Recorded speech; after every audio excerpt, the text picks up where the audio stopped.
Hello guys. तो guys आप सभी का फिर से स्वागत है मेरे लाइट मैकेनिकल टेक्नीशियन में। तो गाइस आज हम लोग बात करने वाले हैं dial gauge and dial indicator के बारे में।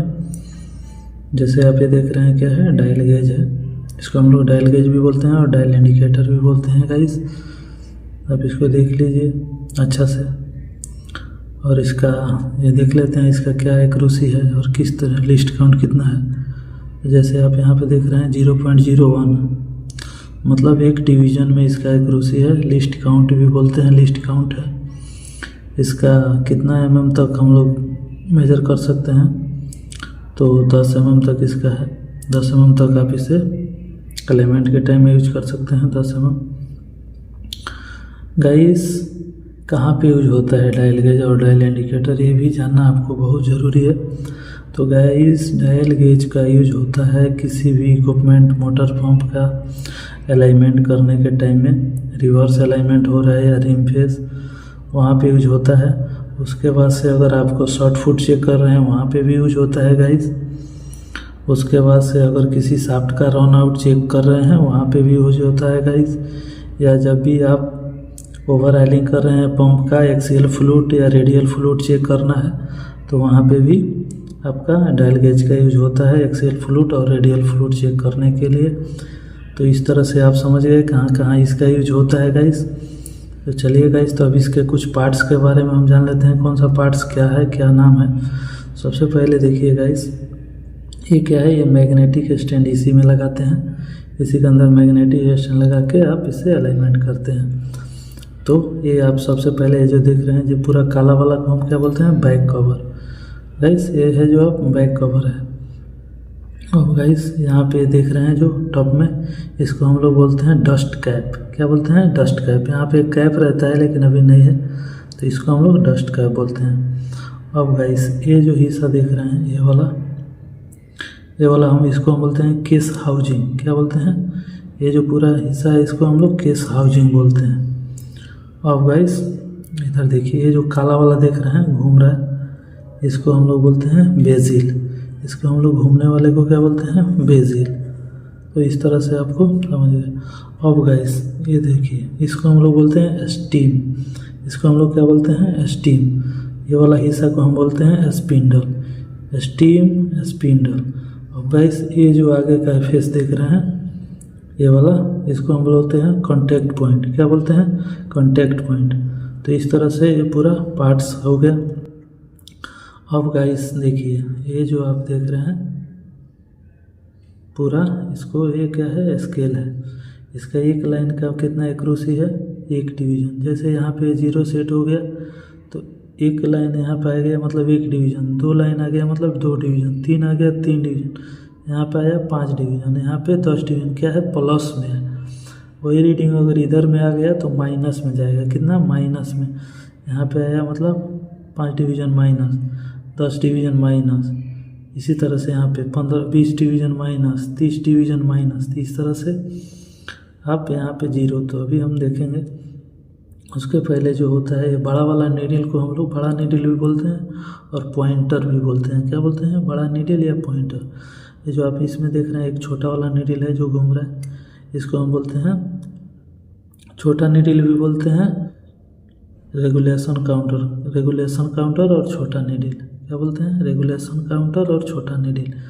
तो गाइस इसका एक्यूरेसी लिस्ट काउंट कितना है, 0.01 mm, 1 डिवीज़न है। इसको हम 10 mm तक मेजर कर सकते हैं।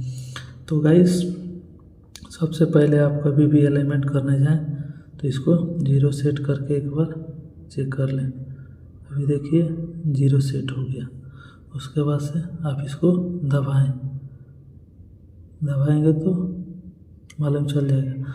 तो आपको अलाइनमेंट करने के टाइम में इसको मान लीजिए कि 5 पे आप सेट कर दिए। मान लीजिए 5 पे आप सेट कर दिए, 5 mm। अभी आप इसको 0 सेट कर दिए। तो गाइस कभी भी आप घुमाने से पहले आप ये 5 नोट कर ले। बहुत जगह क्या होता है, आदमी 4 mm भी सेट करके रखता है, 3 भी रखता है, 6 भी हो जाता है। तो ये आप नोट कर ले अलाइनमेंट के टाइम में। क्यों, नहीं तो क्या होता है ना, एक राउंड ज़्यादा घूम जाता है और आदमी कन्फ्यूज हो जाता है।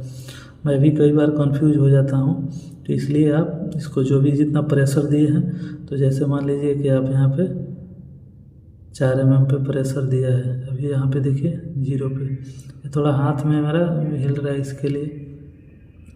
अब मान लीजिए 4, अब ये अभी मान लीजिए प्लस में जा रहा है, कितना प्लस हो गया अभी 60 mm प्लस, 60 डिवीज़न प्लस हो गया, मतलब 60 डिवीज़न प्लस हो गया। वही अभी यहाँ पे देखिए माइनस में अभी आना चालू हो गया, अभी माइनस में जा रहा है, 20-30 डिवीज़न माइनस में हो गया।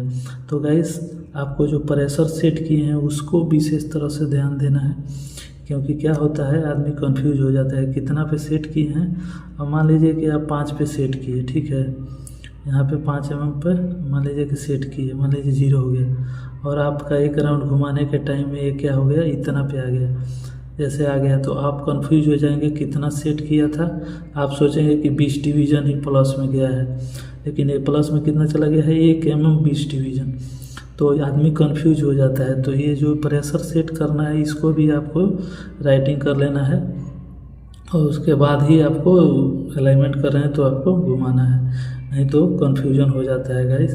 तो इस तरह से आपको उसके बाद से अब मान लीजिए कहीं 5 पे सेट किए हैं और ये माइनस में चला गया यहाँ पे, तो आदमी क्या समझता है कि लगता है 30 और 2 32 डिवीज़न माइनस में आया है, यहाँ पे है मतलब 32 डिवीज़न, लेकिन ये कितना माइनस में आ गया, 1 mm 32 डिवीज़न। तो इस तरह से आपको भी ध्यान देना है।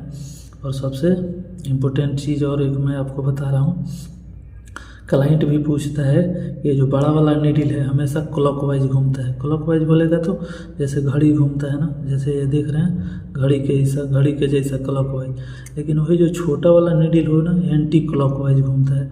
वो कैसे घूमता है, एंटी क्लॉकवाइज। ये चीज़ को आपको हमेशा ध्यान देना है, क्यों ये क्लाइंट भी पूछता है, ठीक है। और जो काम किया हुआ है वही चीज़ वही आदमी जानता है, नहीं तो ऐसे बहुत कम आदमी को पता होता है।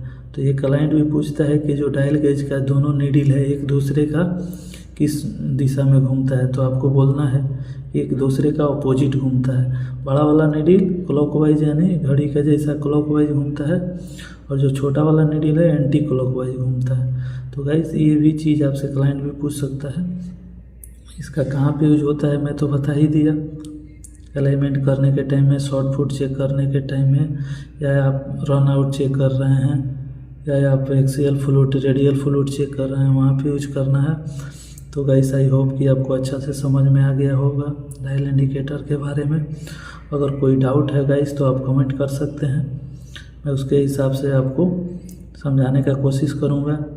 अगर आपको कुछ डाउट है, कुछ भी ऐसा लग रहा है तो प्लीज़ आप कमेंट कर सकते हैं।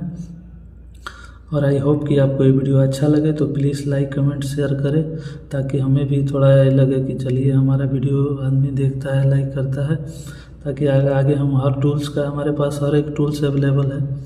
अभी हमारे पास बहुत सारा टूल्स और बहुत सारा इक्विपमेंट का अवेलेबल है अभी, तो मैं इसी तरह से आपको वीडियो बनाता रहूँगा।